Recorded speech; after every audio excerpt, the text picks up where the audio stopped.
जनगणना पर बिहार सरकार ने जो प्रक्रिया शुरू की थी उस पर पटना हाईकोर्ट ने रोक लगा दी है। पटना हाईकोर्ट ने कहा है कि ये असंवैधानिक है इस तरह का फैसला लेना नीति के तहत और इस तरह की जनगणना कराना। इस पर अगली सुनवाई भी होगी, लेकिन और जानकारी के लिए हमारे साथ जुड़ गए हैं सलमान चाहेंगे कि एक बार आप भी बताएं कि ये पूरा मामला क्या था। हाईकोर्ट ने जो रोक लगाई है, इस रोक लगाने के साथ साथ हाईकोर्ट ने और क्या क्या बातें कही है इस पूरे मामले पे, जिसमें एक तरह से फटकार भी बिहार सरकार को लगाई है। देखिए ऋतु, पटना हाईकोर्ट ने रोक लगा दी है जातीय जनगणना पर, और हालांकि ये अंतरिम रोक है और राज्य सरकार को सुप्रीम कोर्ट में अपील दायर करने की छूट भी दे दी है। और इस राज्य सरकार को कहा भी है, हालांकि राज्य सरकार का तर्क ये है कि अगर हम जातीय गणना नहीं करेंगे तो हमें विकास कार्यों में मुश्किलें आएंगी और हमें सही स्थिति वस्तु स्थिति का पता नहीं होगा कि जातिवार जनसंख्या कितनी है और साथ ही साथ उनके विकास के लिए क्या करना है। लेकिन कोर्ट ने ये कहा है कि अभी आप 3 जुलाई तक अगली सुनवाई जब होगी इसकी, तब तक के लिए आंकड़े इकट्ठा करना रोक दीजिए। मैं आपको बता दूं ऋतु कि ये दूसरा चरण है। पहले चरण में मकानों की गिनती हुई थी, अब दूसरे चरण में वास्तविक गणना हो रही है। लेकिन इसी बीच पटना हाईकोर्ट ने ये महत्वपूर्ण निर्णय दिया है कि अभी जब तक अगली सुनवाई नहीं होती है तब तक के लिए 3 जुलाई तक के लिए अंतरिम रोक रहेगी किसी भी तरह की जातिगत गणना पर। जी ऋतु। जी सलमान, ये भी जानना चाहेंगे कि हाईकोर्ट ने जब बिहार सरकार पर यह सवाल उठाए कि ये असंवैधानिक है, तो किन आधारों को लेकर ये कहा गया है?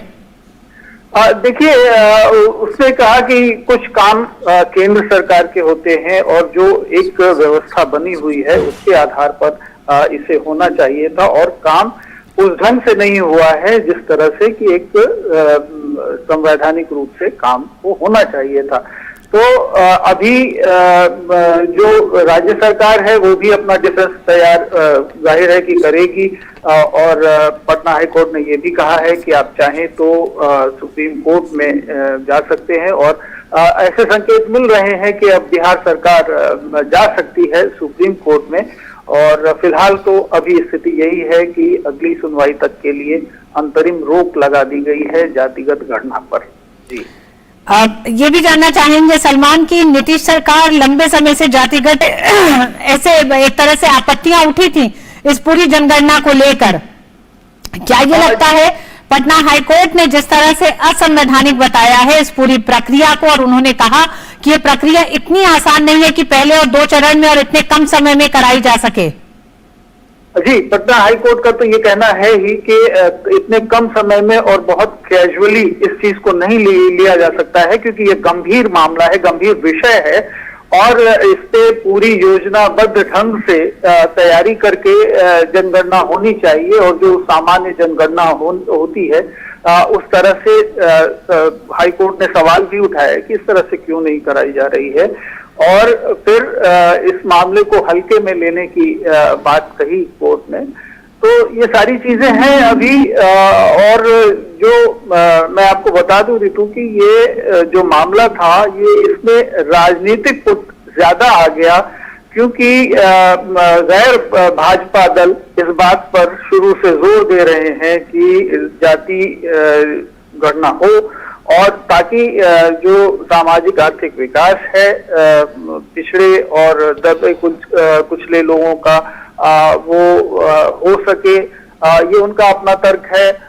सरकार ने, हालांकि केंद्र सरकार को भी कई बार अप्रोच किया गया बिहार सरकार की तरफ से, लेकिन कोई सकारात्मक जब कदम नहीं उठते दिखे तो इन्होंने अपने से जाति गणना शुरू कर दी। जी, तो ये मामला रहा है, और अभी अब देखते हैं आगे 3 जुलाई को अगली सुनवाई में कोर्ट का रवैया क्या रहता है, और फिर बिहार सरकार का अगला कदम क्या होता है, ये भी देखने वाली बात होगी। हालांकि पूरी इस बात की संभावना है कि बिहार सरकार इस मामले को लेकर के सुप्रीम कोर्ट में भी जा सकती है।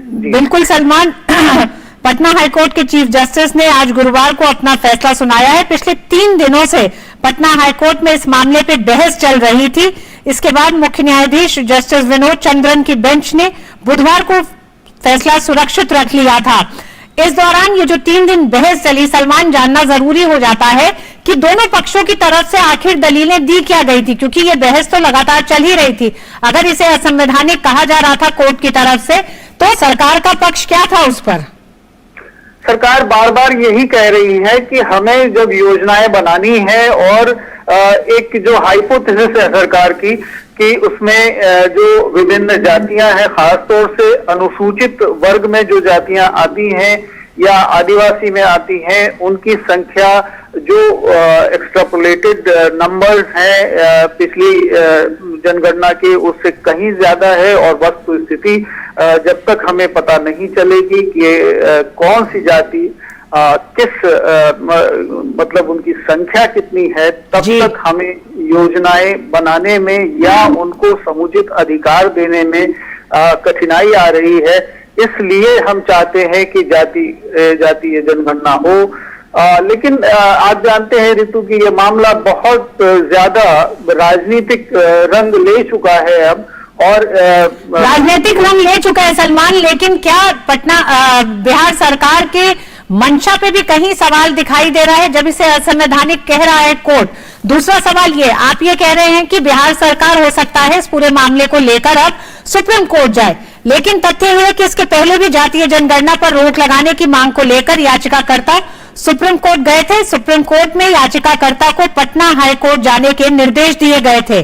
पटना हाईकोर्ट ने अब बिहार में जातीय जनगणना पर तत्काल रोक लगा दी है। 3 जुलाई को सुनवाई है। क्या इस बीच में अब ये विकल्प कि सुप्रीम कोर्ट जाने वाला, क्या आपको लगता है कि बिहार सरकार के पास रहता है जब सुप्रीम कोर्ट एक बार पटना हाईकोर्ट की तरफ याचिकाकर्ता को रुख कर चुका है? देखिए, जैसे कानून के जानकार कहते हैं, ये रास्ता तो अभी भी खुला है, क्योंकि हाईकोर्ट जाने को कहा सुप्रीम कोर्ट ने। लेकिन जाहिर सी बात है, ये एक ट्रेडिशन भी है कि अगर हाईकोर्ट से कोई विपरीत फैसला आता है तो उसकी अपील सुप्रीम कोर्ट में आमतौर पर दायर होती है। लेकिन अभी यहाँ मामला ये है कि अगली सुनवाई जो 3 जुलाई को कोर्ट ने निर्धारित की है तिथि, उसके बाद ही राज्य सरकार को कोई कदम उठाना चाहिए, ऐसे कयास हैं। और जब अब कोर्ट का रुख 3 जुलाई को क्या रहता है और क्या ये तो अंतरिम निर्णय है अभी रोक लगाने का, और फाइनल जो डिसीजन आता है कोर्ट का, उसके बाद ही शायद राज्य सरकार आगे जाने का फैसला करे। और ये तो कानूनी लड़ाई है। अब ये हमें देखना होगा कि आगे राज्य सरकार का क्या कदम होता है और याचिकाकर्ता भी क्या कदम उठाते हैं। जी हाँ, बिल्कुल सलमान, ये अंतरिम आदेश है। 3 जुलाई को अगली सुनवाई होनी है, लेकिन कोर्ट ने बहुत साफ कहा चीफ जस्टिस ने कि तब तक के लिए अब तक हुई गणना के डेटा को सुरक्षित रखने के भी आदेश दिए गए हैं। तो उस पर किस तरह से एहतियात भी बरता जाएगा कि जो डेटा अभी तक जुटाया गया है उसका किसी तरह का दुरुपयोग, राजनीतिकरण या तमाम चीजें जो जुड़ी हैं, क्योंकि ये बड़ा ही संवेदनशील है जातीय जनगणना, और यही कारण है कि इसको लेके राजनीतिक पार्टियां भी अपने अपने सवाल और एक तरह से आरोप लगा रही थी। साथ ही साथ लोगों के बीच में भी इसको लेकर काफी बहस है। जी रितु, देखिए, अब डेटा प्राइवेसी और उसको सिक्योर करने का मामला ये राज्य सरकार की बहुत बड़ी जिम्मेदारी बन जाती है, क्योंकि अब तक जो कुछ भी हुआ है, जो भी गणना हुई है, हालांकि ये बहुत प्रारंभिक चरण है, क्योंकि अभी राज्य सरकार के पास भी अंतरिम डेटा ही है, और वो भी अभी सेकेंड फेज की चूंकि शुरुआत हुई है, तो इसलिए हम ये नहीं कह सकते हैं कि काम 1/4 पूरा हुआ है या आधा पूरा हुआ है। पूरी गणना होने का तो सवाल ही नहीं पैदा होता, लेकिन फिर भी अब राज्य सरकार की ये बड़ी जिम्मेदारी बन जाती है कि उस डेटा की प्राइवेसी को मेंटेन करे, उसको सिक्योर करे, ताकि उसका अगर वो लीकेज होता है तो कोई भी पक्ष इसका लाभ उठाने की स्थिति में हो सकता है। क्योंकि उस पर फिर जब राजनीति ही करनी है तो किसी भी तरफ से राजनीति हो सकती है, इसकी संभावनाएं हैं, इससे इनकार नहीं किया जा सकता है। लेकिन क्योंकि अभी कोर्ट में विचाराधीन है मामला, तो सभी पक्ष इस बात से तो निश्चित रूप से डरेंगे कि कहीं अवमानना का सामना ना करना पड़े। तो ये अभी देखने ही वाली बात है कि क्या हो सकता है इस मामले में। हालांकि कोर्ट ने अपनी तरफ से कहा है कि अब तक जितना भी आपने कुछ किया है उसको सुरक्षित रखें और डेटा को लीक ना होने दें। तो ये अब राज्य सरकार पे ओनस आता है। जी जी सलमान अखिलेश कुमार और अन्य की याचिकाओं पर चीफ जस्टिस केवी चंद्रन की खंडपीठ की सुनवाई के दौरान जो तथ्य और जो बातें सामने आई 3 दिन की लगातार बहस में, उनको भी आपके सामने रखना चाहेंगे। सुनवाई के दौरान पटना उच्च न्यायालय ने यह जानना चाहा कि जातियों के आधार पर गणना और आर्थिक सर्वेक्षण कराना क्या कानूनी बाध्यता है। कोर्ट ने यह भी जानना चाहा कि यह अधिकार राज्य सरकार के क्षेत्र अधिकार में आता है या नहीं। साथ ही कोर्ट ने यह भी जानना चाहा कि इससे निजता का उल्लंघन होगा क्या।